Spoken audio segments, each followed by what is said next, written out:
Hey everyone, it's CurlyHairedHero, and welcome back to some more Prince of Tennis 2005 Crystal Drive.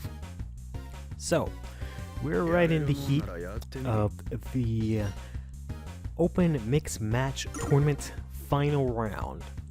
We're going to go ahead and have a little double Fuji action here, but as I mentioned in the video last time, this is going to be sort of post-commentary. I did record some commentary while I was playing, which is typically what I like doing, but unfortunately something happened with my audio where it just did not really sound good, and I kind of realized it while it was too late, while I was already editing, and I didn't have the audio files, raw data to try and mess with it and fix it or anything like that.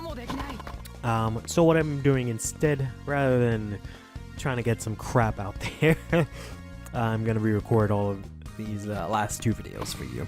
So the main reason why I really wanted to do that was sort of what I went over in those videos. I thought was pretty pertinent, both because I sort of discuss it later on, and it sort of helps bridge the gap as to why I stopped playing this and whatnot, and also sort of goes over what's happened in my life tennis-wise. But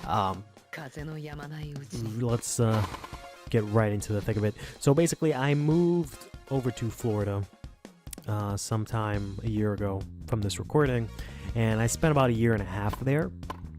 Ironically, I played way more tennis, I think. Yeah, way more tennis during that time than I ever did any other time before that while recording this series. The only other time that I actually played a lot of tennis was when I was in high school, and I would play tennis every single day.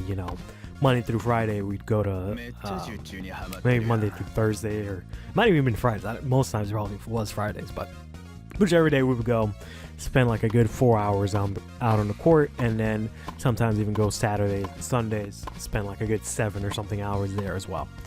So we would play a hell of a lot of tennis, right? But then after that, between going to college and working and being adults and all this other bullshit, we had to do a lot more other things, and we couldn't really play as much tennis. But while I was in Florida, I did manage to make use of the amazing tennis center that they have there. It's way better than the one here that they have in New York. You would think the one here in New York is like amazing and like the best just because they hold like the US Open here, and that may be true if you're like a super top caliber player, maybe they have more resources and stuff available for you. But be it that it's New York and there's like a million people, for like the shittier players like me, the experience is kind of like okay compared to how it was in Florida, where it was this amazing vast giant a center with just all of these different facilities and whatnot. But in any case, while I was in Florida, I did manage to attend a bunch of different classes. I attended, I think, 3 different seasons of, or might have been 4. It was either 3 or 4 seasons of singles tennis with a coach and some other players. And then I did 1 of cardio tennis. And one of the best things about the center over in Florida mainly was just that they had a lot of less people there. Here in New York, it's just hella crowded in general, right? The state is just super crowded because there's like 8 million people or something like that. So whenever I would go to tennis classes, they would fill up immediately. It was always to max capacity, whereas here, it wasn't really that much. There was a lot more space. It wasn't like I was always crowded in with a bunch of people, and that's generally the thing with Florida, is that there's just not as many people as it is compared to New York.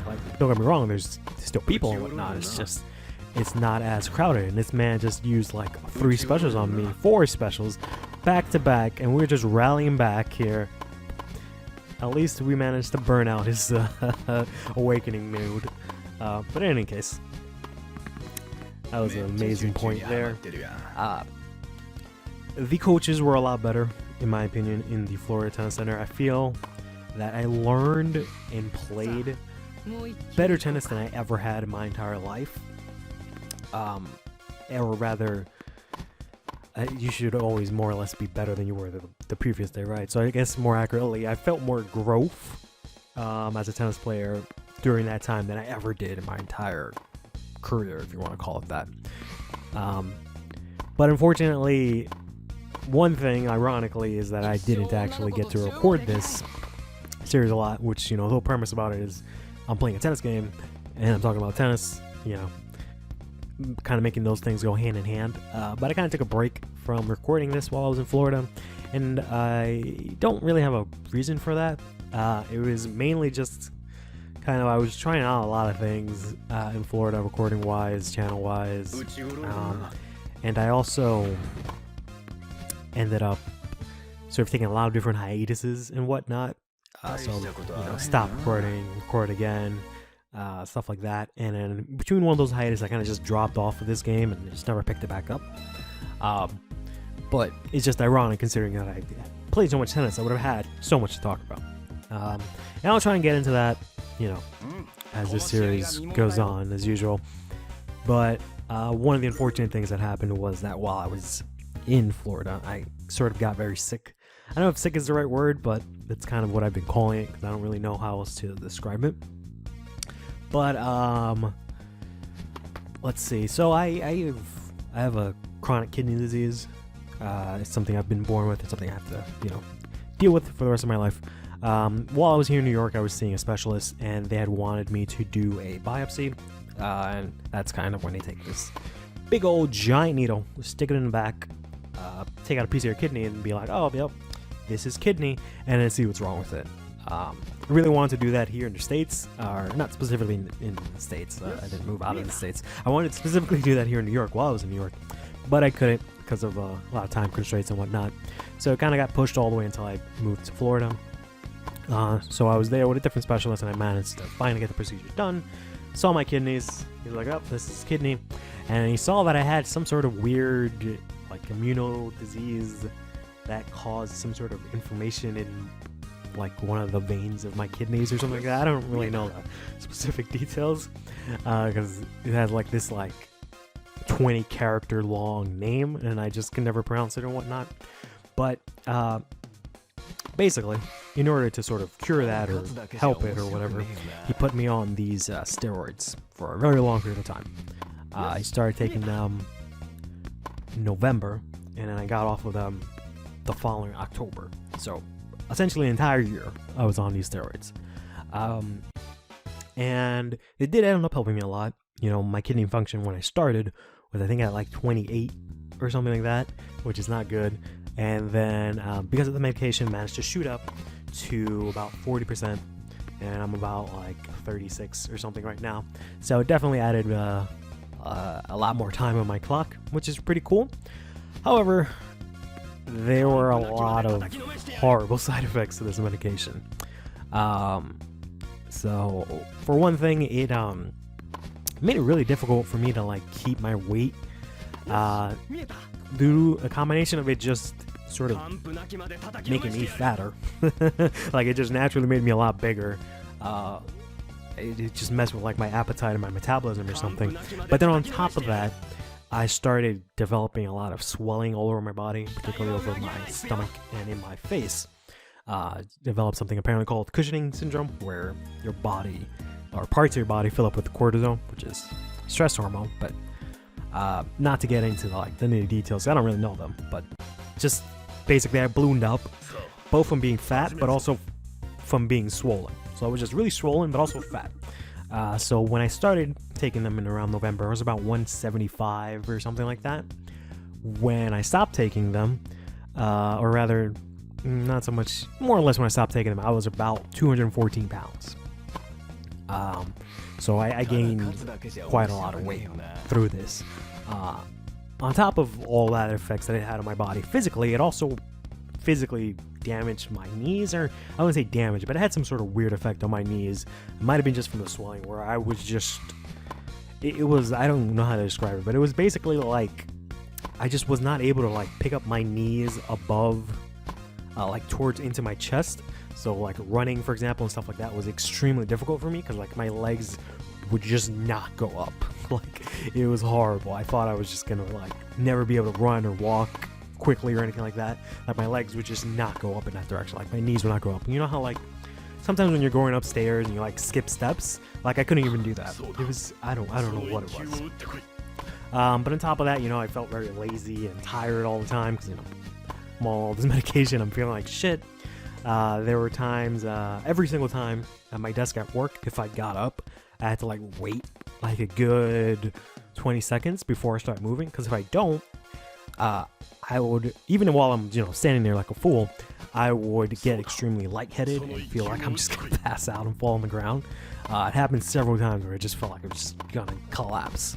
So I had to deal with all of that stuff. So prior to taking the medications, I took, I think, the 2 tennis seasons. And then, so it was actually 3. So I took 2.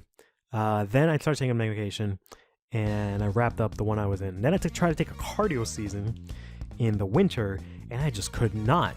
Not only is it cardio tennis, so it's obviously you running around a lot, which I could not do.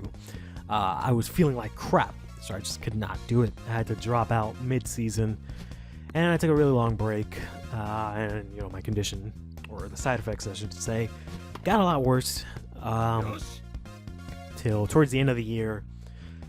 Towards the middle of the year, I started getting weaned off the medication. So apparently, for the medication I was on, they can't just take you off of the dosage. They have to like decrease the dosage little by little, because apparently if they take you off of the thing, you know, cold turkey, your body can't handle it and you just die. So that was terrifying to know. But you know, once I finally got off of it, I started feeling a hell of a lot better. And it's gonna roughly take me about the same time that I was on it, so about a year, to start feeling better. So presumably sometime this fall, because we're in the spring right now, I'll be feeling a lot better. But suffice to say, did not have a great time tennis-wise because of that. I was able to play some more tennis afterwards, after I started weaning off and I started trying to like exercise more and get back into shape. I was able to play a lot better tennis, but I was still sort of being held back by the fact that I was still like, you know, really chunky and swollen and whatnot. But the tennis that I played before getting quote unquote sick and after was way better than most of the tennis I ever played before in my life. I just feel like, I don't know, there was just a huge handicap. So I feel like maybe, if it were possible, if I were to try and play now, I would probably maybe be a hell of a lot better, but it's really hard to tell right now.